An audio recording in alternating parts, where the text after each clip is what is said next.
Antes de que nuestras vidas quedaran pendientes de un virus, Canarias se estaba consolidando como escenario de todo tipo de rodajes de escala local, nacional, internacional y sideral. Esos rodajes se han frenado, pero aún están teniendo lugar algunos que mantienen viva la escena cinematográfica de las islas. Hoy visita El Mundo que Viene la actriz Elia Galera, recién salida del rodaje de Pan de limón con semillas de amapola, la próxima película de Benito Zambrano. Conectaremos también con Graziano Pellegrini, responsable de montar una obra de teatro con los internos de una prisión en un proyecto de alcance social y cultural.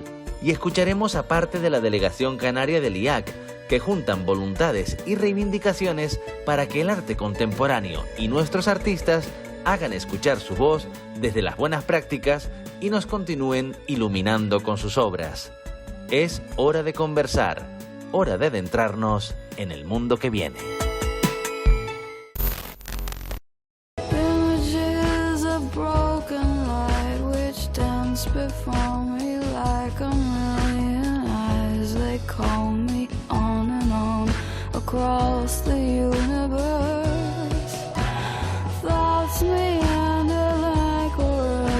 Wind inside a letterbox, they tumble blindly as they make their way across the universe. Hola Elia. Hola, hola Sergio.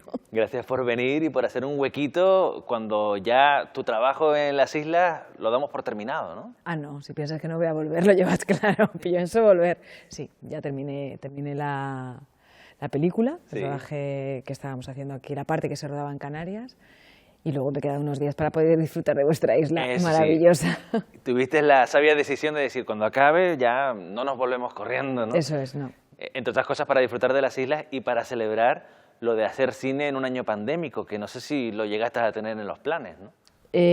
Yo creo que nadie tenía nada en los planes. Y de hecho creo que el secreto está en no dar nada por sentado. Creo que la vida nos ha demostrado a todos que no hay que dar por hecho que las cosas van a ser como creemos y pensamos que van a ser. Nos han colocado a todos en ese lugar de incertidumbre y de vivir el presente, con lo cual efectivamente no sabía que esto iba a ser posible, y hacer una película con Benito Zambrano, que también es algo como un sueño. Con lo cual, además, si lo unimos a otras cosas que te están pasando, como por ejemplo lo del SID, luego podemos comentarlo, podríamos decir que estás en un momento de los buenos, ¿no? La verdad es que sí, que estoy en un buen momento.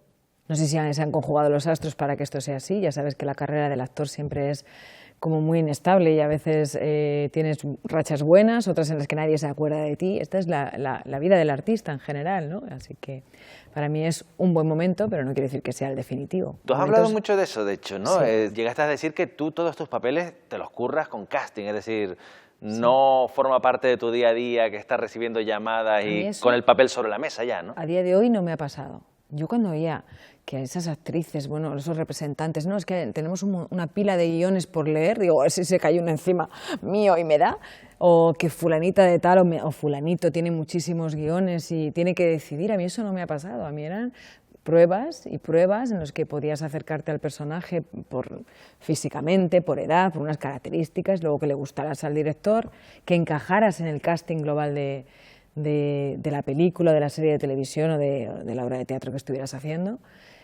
Son muchas cosas que tienen que darse para que te digan, eres tú. A mí lo de que me den una película, he pensado en ti, o te he escrito esto, no me ha ocurrido todavía. And I love when you come to see me, and sometimes I wish you'd let me know when you're coming, because I have plans tonight. Es como estar constantemente yendo a entrevistas de trabajo, básicamente. Efectivamente, es eso, ¿no? Eso decía ayer, y yo no conozco ninguna otra profesión que tengas que estar, tú llamas a un fontanero y viene el fontanero y te arregla lo que tenga que arreglarte, no le haces una prueba, a ver, ¿cómo es usted de fontanero? Es una labor bueno, requiere madurez profesional y madurez intelectual, ¿no? Hacer una prueba. Cuéntame algo de lo de rodar en tiempos de coronavirus, que sé que cómodo no es, eso para empezar. Silencio. Bisping. Rueda de sonido. 5 V8 segunda GoPro. No, es verdad que, bueno, en concreto con esta película, con la película de Pan de Limón y Semillas de Amapola, empezamos y me dieron el ok, el ok, eres tú, en agosto. En septiembre empezamos los ensayos, solamente hubo 2 días que fueron presenciales, porque al tercero hubo un contagio, la hija de Benito en la clase tenía una amiga, bueno, en fin, tenían que confinarle los seguimientos normales, con lo cual los ensayos se hicieron por Zoom. Ya empezaba la cosa difícil, porque decía, ¿pero qué es esto de ensayar por Zoom? Es que yo no estoy viendo a alguien, estoy viéndolo a través de una pantalla, ¿no? Eso sí que no se da en la escuela de interpretación, ¿eh? No se da, esto no se da en ningún caso, no te lo imaginas en lo que es. Yo trabajo con el cuerpo, con la emoción, con la energía con el otro, con el texto, con la palabra, que oyes mal, que el Benito decía, por favor, tenéis que buscar unos micrófonos que tengan mucha calidad, porque a mí me gusta escuchar los matices de vuestras voces mientras que dirijo. De hecho, Benito es una persona que a veces no ve la escena, solamente escucha. Y según cómo está escuchando, ¿lo da por válido o no? Y claro, yo le decía, bueno, esto cada vez es más complicado, actuar cada vez se pone más difícil. Luego teníamos que ir, a nivel de producción, teníamos que estar en 2 localizaciones diferentes. La película se rodaba en Palma de Mallorca y parte de la historia se rodaba en Senegal. En Senegal. El primer problema que tuvimos es que en Senegal nos dijeron, no, españoles no queremos. Que nos contagien. Españoles no queremos que nos contagien. Entonces a Senegal era inviable ir y optamos por Canarias, ¿no? Porque teníamos que recrear un hospital de cooperantes, un orfanato que pudiese parecer que estaba en África, y es verdad que las localizaciones en las que hemos estado aquí se prestan mucho para contar la historia que tenemos que contar, y el buen tiempo, claro. Eso no viene mal, ¿no? No viene mal nunca.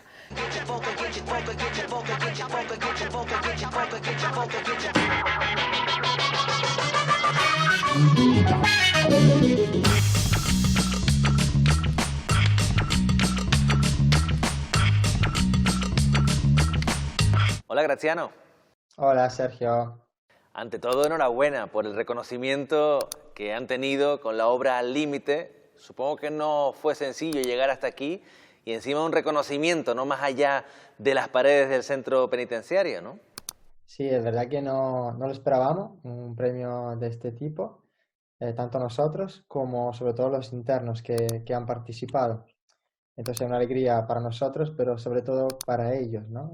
De hecho, algunos de ellos me han dicho que, bueno, que le ha dado mucha alegría sentir que alguien externo le haya reconocido por fin que han hecho algo bueno en su vida, ¿no? Sobre todo personas que muchas veces se han sentido en culpa por haber caído en ciertos problemas, ¿no? Momento de fijar la mirada con otro compañero, tocar a otro compañero, pues eso para mí era algo nuevo, que yo también soy un chico vergonzoso, pues no sé, era algo que yo no veía normal, pero después con el tiempo he visto que es algo que es prescindible, la mirada con el compañero. En cierta manera podríamos decir que esta es la primera oportunidad real de salir de esos muros, ¿no? Al menos en el plano teatral. Sí, es cierto que nuestro sueño realmente, y hay una posibilidad real, es que esta obra se represente dentro de un circuito de arte escénica del Cabildo de Gran Canaria, y si el COVID nos permite, en otoño del 2021 la estrenaremos para toda la gente de Las Palmas que quiera verla en un teatro oficial de la ciudad. Ahora comentamos algo de eso porque la verdad es que sería ya un paso definitivo para la obra, pero vamos a rebobinar un poco y vayamos a la génesis del proyecto. ¿Cómo nace esto y qué se pretendía? Bueno, el proyecto de teatro social nace desde la asociación Estia, que es una asociación que tiene 13 años, nacida aquí en Canarias, está presente en Gran Canaria y en Tenerife. Nace con el objetivo de apoyar sobre todo a las familias, a los padres y las madres en distintos contextos. Uno de estos contextos es el centro penitenciario. También en prisión hay muchos padres, hay muchas madres y hay muchos hijos e hijas, más de 2000 en Canarias, que tienen un papá o una mamá o ambos a veces en prisión. Es una circunstancia muy difícil ser padre o ser madre, estar privado de libertad, y también para los hijos, ¿no? Porque el contacto está muy limitado y a veces incluso llega a perderse completamente por las mismas circunstancias. Entonces, inicialmente empezamos con un proyecto dirigido a los padres y a las madres, y luego nuestro deseo de llevar fuera y de sacar también lo que ellos estaban viviendo nos llevó a empezar a trabajar con el teatro social. De hecho, la primera obra que realizamos fue sobre el tema de la figura del padre. Los internos quisieron, cada uno desde la realidad teatral, hablar un poco del padre que habían tenido o que de alguna forma no habían tenido. Y luego la cosa fue evolucionando y convirtiéndose en una obra que es la que al final ha sido reconocida, Al Límite, que es una creación del propio proyecto, es decir, fue generándose a medida que iban trabajando, ¿no? Sí, exacto. En el año 2020 unos 50 internos han participado en el taller de teatro, pero que luego realmente realizaron la obra fueron menos, fueron solamente 10 internos. Entonces el taller de teatro más bien lo que intenta ofrecer a los internos es un espacio para que desarrollen su competencia personal, un espacio de juego, de creación, de expresión, de encontrarse a uno mismo, ¿no? Paso a paso. ¿Y si me salgo fuera? Si estás fuera, fuera te quedas. Un punto, una línea, un límite. Justamente dentro de este espacio, de este laboratorio, de este taller de teatro, que surge la idea del límite, a partir de una provocación de un interno que en un juego de improvisación dice que realmente la cárcel es su casa. Ahí él se siente cómodo porque se conoce a todos los funcionarios son como sus tíos y sus tías porque lleva ahí más de 20 años y todas las veces que sale en libertad o de permiso se siente preso en la sociedad porque la gente siente que no puede encajar con la gente, se siente mirado, observado como un bicho raro, mientras en prisión se siente cómodo. Y entonces este tema de dónde está el límite entre sentirme preso, ¿no? El límite mental, ¿no? De estar privado de libertad o realmente o mentalmente, es lo que removió un poco todo el grupo y cada uno empezó a plantearse cuáles eran los límites que imponía la sociedad y cuáles eran los límites que tú propio te pones o intentas superar. De ahí fue fácil luego sacar la obra porque cada uno, a partir de esta idea del límite, como que improvisó y contó textos que luego fueron redactados para llegar a construir una obra.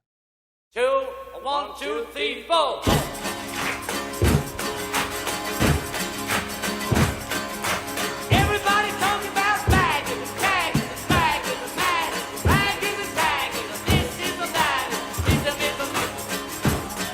Dalia, Pedro, muy buenas.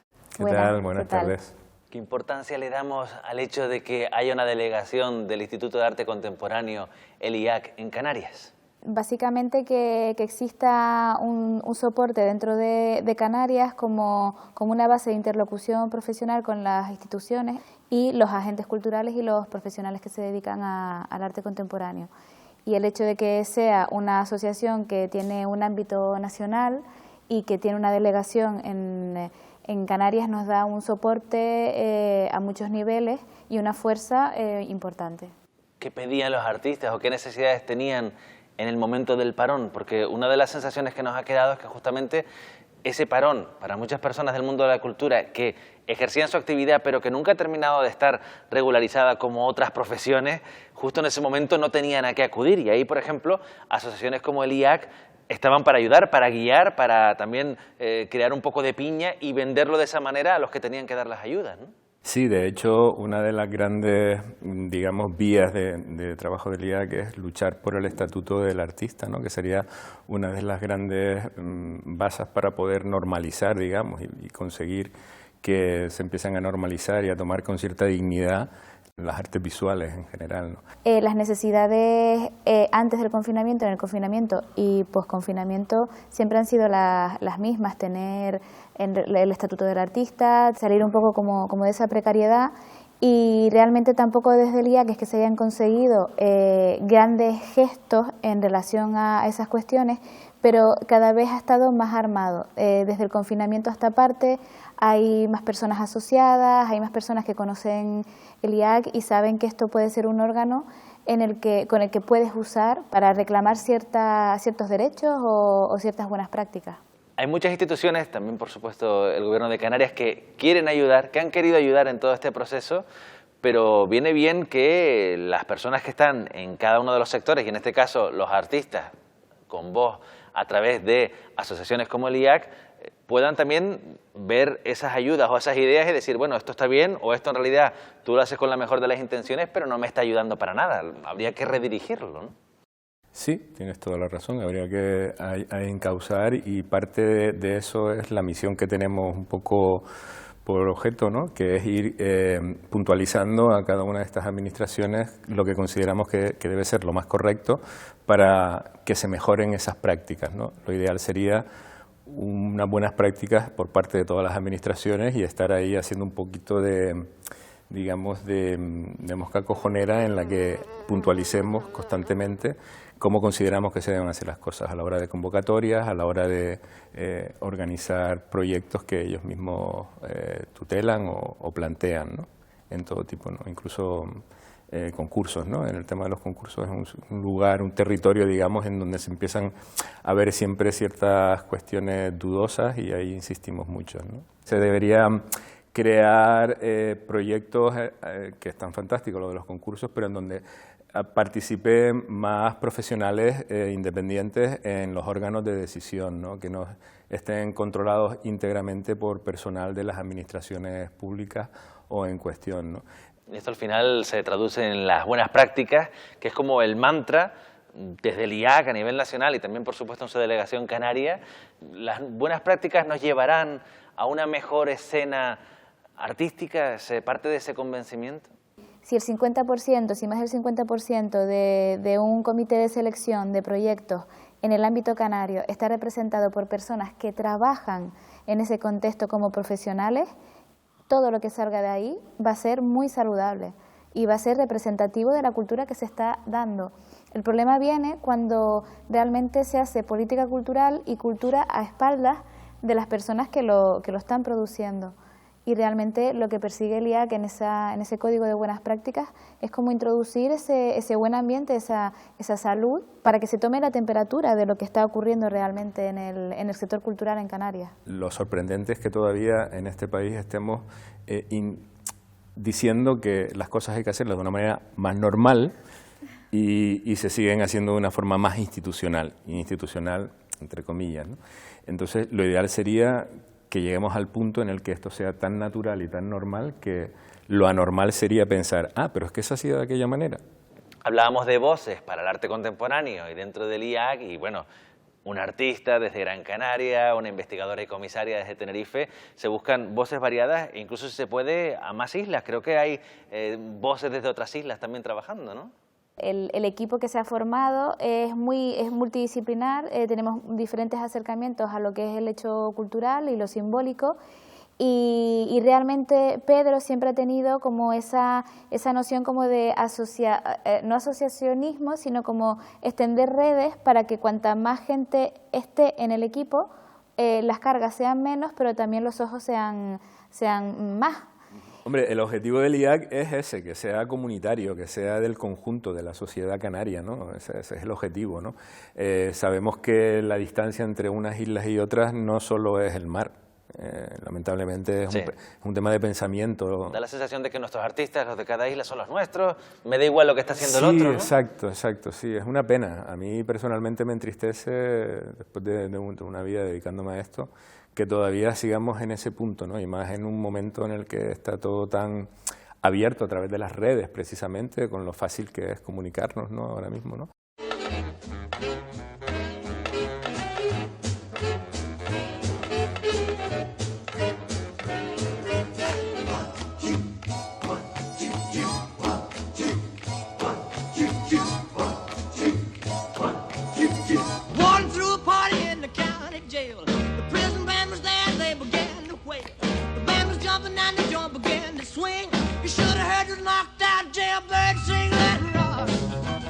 Sabes que también cuando se trabaja en arte dramático, muchos directores, muchos actores, actrices buscan eso de sacar la verdad, ¿no? Que una obra tenga verdad.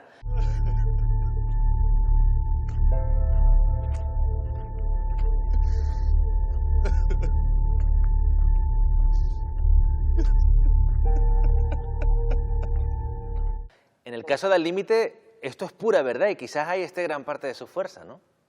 Sí, exacto. Lo que tú dices es cierto. En este tipo de teatro que buscamos nosotros es un teatro de la verdad, no es un teatro de la ficción, ¿no? De hecho, el público, cuando participó en la obra, había muchos públicos que lloraban y los internos se sorprendían porque el público empatizaba mucho con los textos de la obra. Esto porque los textos eran realmente muy fuertes, a veces crudos incluso, pero muy verdaderos, ¿no? En este sentido, el trabajo que se exige al interno que quiere ser actor en este tipo de teatro es más bien el de quitarse la máscara. En vez de ponerte la máscara para subirte a un escenario y contar cualquier cosa, lo que pedimos es un poco de empezar a quitarte capas que tú tengas, a descubrir realmente el ser humano que tú eres. Y entonces a partir de este ser humano que se encuentra con los límites, surge la fuerza de esta obra. Y de hecho no todos los presos valían, no todos los internos valían para formar parte del proyecto o no todos estaban preparados. Creo que has hablado de una cosa que es el pedir que todos se sintieran iguales entre sí a la hora de trabajar el teatro y que algunos llevaban, porque también hay que afrontarlo y la vivencia en un centro penitenciario es como es, llevaban consigo las jerarquías de patio y no querían renunciar a ellas, ¿no? Sí, efectivamente, esto es algo común que suele pasar bastante. El taller dura 1 hora y media. A mí me cuesta muchísimo los primeros 15 minutos, son lo más complicado de gestionar, porque ellos bajan de la celda y bajan al patio y luego vienen al teatro, que está dentro del centro penitenciario. Estos 15 minutos yo los observo, ¿no? Entran casi siempre con la cabeza baja, en sus rollos, en sus pensamientos, a veces son loop, ¿no? Pensamientos circulares, siempre lo mismo, ¿no? Y también con su jerarquía, como tú bien dices, ¿no? Y entonces casi siempre empiezo con este ejercicio, que es ponerlo en círculo, porque el círculo es muy interesante, no hay nadie que está superior, nadie que está más adelante o más atrás, todos estamos en una misma posición, iguales, y simplemente nos miramos a los ojos. Y miramos a cada uno, reconociendo que cada uno que está aquí es un ser humano igual que yo. Al principio este ejercicio cuesta. Cuando estás en el patio no puedes mirar a los ojos a otro interno porque esto es como una señal de pedir una agresión o de que algo no está funcionando. Entonces, está claro que el teatro introduce un lenguaje completamente distinto a lo que está en el patio. Sin embargo, cuando experimentan este ejercicio toda la semana, durante meses, cada vez más son más capaces de hacerlo. Incluso de mantenerse en la mirada uno frente al otro y de permitirse de llorar un hombre frente a otro hombre. Algo que en la cárcel es bastante tabú. De hecho, muchos de ellos dicen, cuando estoy aquí en esta hora y media, es como que estuviese en otro plano. Es verdad que luego vuelven al patio con la misma dinámica, etc. Pero sin embargo, los que componen el mismo grupo es suficiente una mirada para ya entenderse, ¿no? Esto muchas veces me lo han dicho, ¿no? Cuando tengo una dificultad es suficiente mirar al otro, que es parte de mi grupo, y siento que hay una complejidad diferente que se ha formado gracias al taller de teatro. Como tú decías, no todo el mundo lo aguanta. Es verdad que te he dicho, 50 personas han entrado en el proyecto, pero solo 10 se han quedado. Depende también de las circunstancias de cada uno y siempre hay una cierta resistencia inicial. Pongo ahora la presión en el otro lado, no en los internos, sino en nosotros mismos, para cuando una obra como Al Límite, como tú dices, ese es el objetivo, pueda salir fuera, pueda ser vista en un teatro convencional con público convencional. ¿Estamos preparados como sociedad para ir a una obra de teatro creada en la cárcel, que habla de cosas de la cárcel y que está representada por internos? Ya, esto no lo sé. Bueno, yo, como habrás escuchado por el acento, soy italiano y en Italia llevamos 20 años sacando a los presos fuera de las cárceles y representando obras de teatro, cada vez más en teatro clásico oficiales. Y ha crecido el público interesado en esto. En realidad la cárcel no se diferencia mucho en cierta dinámica de lo que vive la sociedad. La cárcel es un espejo de la sociedad en muchos aspectos. Entonces, lo que yo deseo es que esta obra pueda hablar realmente a todos y que nos ayude a entender que las personas que están privadas de libertad al final son personas como nosotros, que sí, por circunstancias de la vida se han equivocado, están pagando su condena con esta forma y están ahí para volver el día de mañana a la sociedad, porque ahí están, pero volverán con nosotros. Entonces es muy importante que nosotros estemos preparados para que estas personas vuelvan a incluirse en esta sociedad, porque si nosotros no estamos preparados a esto, ellos volverán dentro y esto no ayuda ni a ellos ni ayuda realmente a nosotros, porque esto supone un gasto social y una inseguridad grande, ¿no? Entonces, cuanto más la sociedad se acerca al mundo de la cárcel, cuanto mejor nos irán las cosas.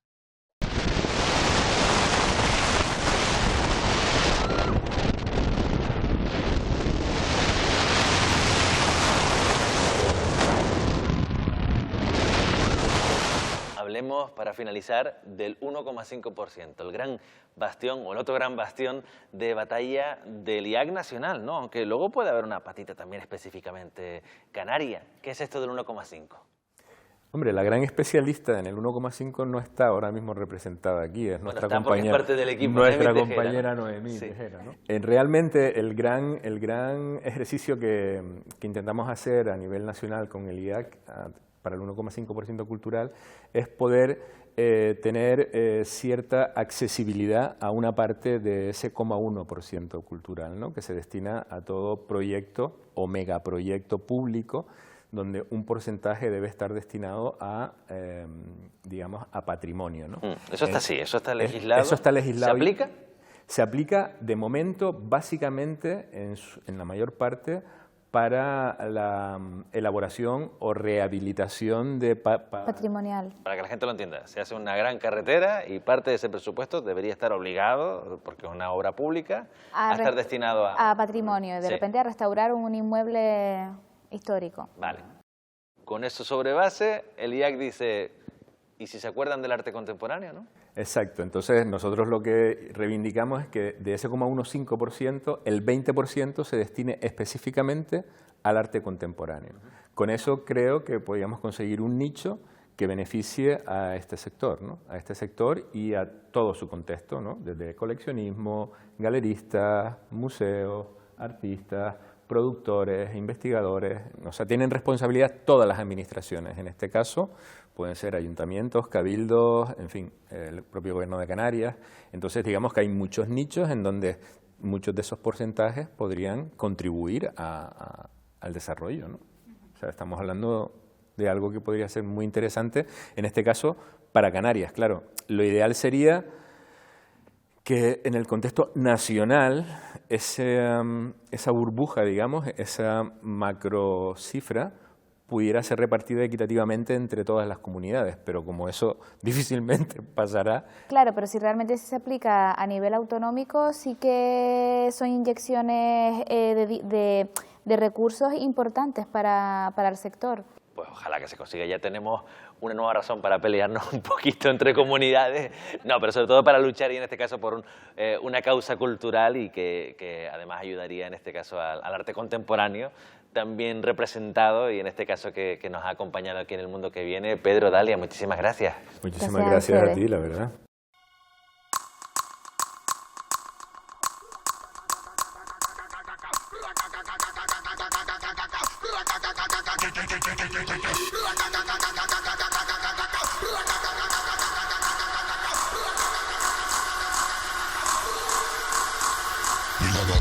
Bueno, y de la película, ¿qué podemos contar? A ver, sé que de las películas no se cuenta nada. También, bueno, sí, todo hay se ha un dicho, hay libro. una novela, que quien Una quiera novela, saber de qué va la una cosa. novela de Cristina Campos, yo creo que mucha gente la ha leído y por lo que a mí me llega, es una novela, yo no la conocía, hasta el momento no la había leído, me la leí, varias veces, me leí el guión, no una, sino varias versiones del mismo y la había leído muchísima gente y hay mucha gente que me escribe diciendo, me lía por redes sociales o qué ganas tengo de ver la película, me leí el libro, digo, bueno, qué alegría que leamos, ¿no? Y que tengamos ganas de que aquello vaya al cine. Hablábamos de la película y del reto que también tiene una película basada en un libro de éxito justamente, luego está el peso de que cada uno, en tu caso ya, ¿no?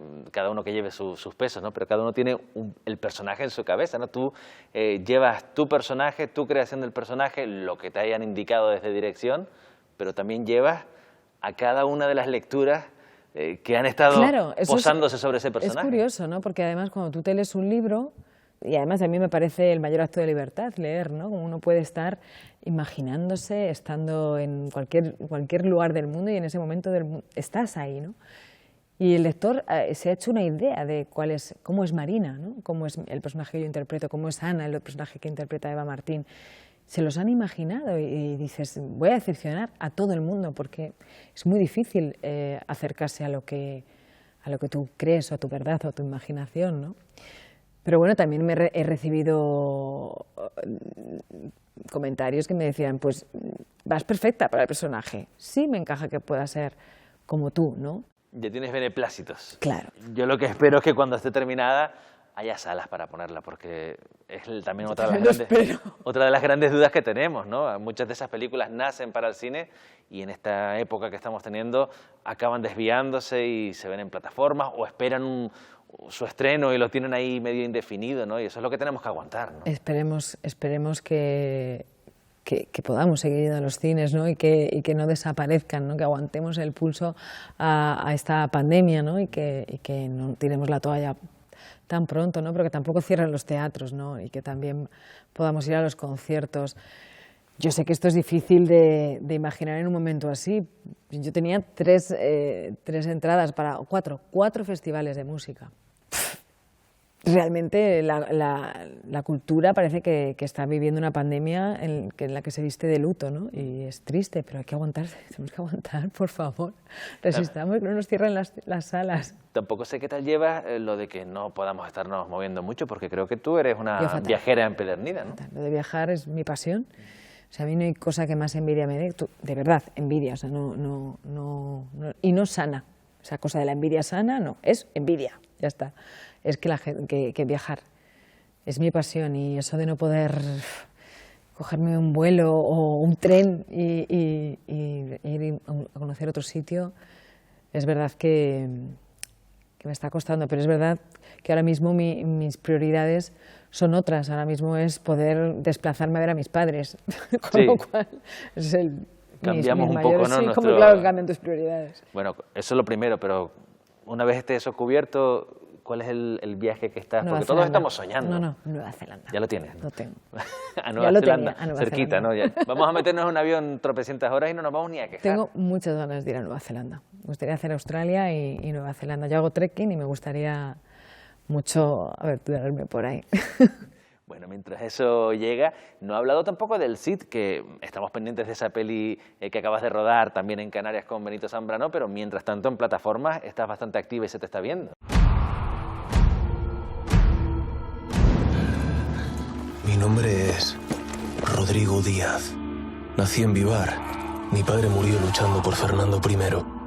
Por toda herencia me dejó una espada. Está el Cid y ahora van a hacer segunda temporada, con lo cual, bueno, pues esperar a esa nueva temporada del Cid. ¿A gusto? Sí, a gustito. Aquí fenomenal. Aquí también. Y además me habéis dado Clipper de fresa, yo ¿qué más puedo pedir? Clipper, de moda desde 1956. Algunos de los alimentos canarios, hablábamos antes de empezar aquí a charlar que has notado eso que nos da a los canarios de... Pero hacéis muy bien. De insistir mucho en nuestras cosas, ¿no? Sergio, lo hacéis muy bien, claro que sí. Hay que contar. Dentro de unos días, a final de mes, tengo una charla con la Unión de Actores, ¿no? Que es acerca de en qué medida el cine o la cultura ayuda a patrocinar, si se puede decir patrocinar, los terrenos donde vamos a rodar o los lugares donde se están. Digo, pues claro que ayuda. Entonces está muy bien que contemos lo nuestro, que demos a conocer lo que es nuestra historia, nuestra cultura, nuestras infancias. Pues claro, a mí me gusta hacerlo. Aunque luego me digan, Elia, ¿no te has pasado con Canarias? Digo, pues no me he pasado con Canarias porque me gusta mucho esta tierra, estar aquí y a mí me gusta probar cosas y aprender. Pues yo te lo agradezco, así que el viaje a Nueva Zelanda lo que tenemos que buscar es que tenga sentido una escalita en Canarias, ¿no? Ya total, puestos a echar más horas de avión. Y aquí te esperaremos, evidentemente, con refrescos de fresa, con bizcochos, con lo que haga falta. Buenos amigos, buenas charlas. Muchas gracias, Elia. Un placer.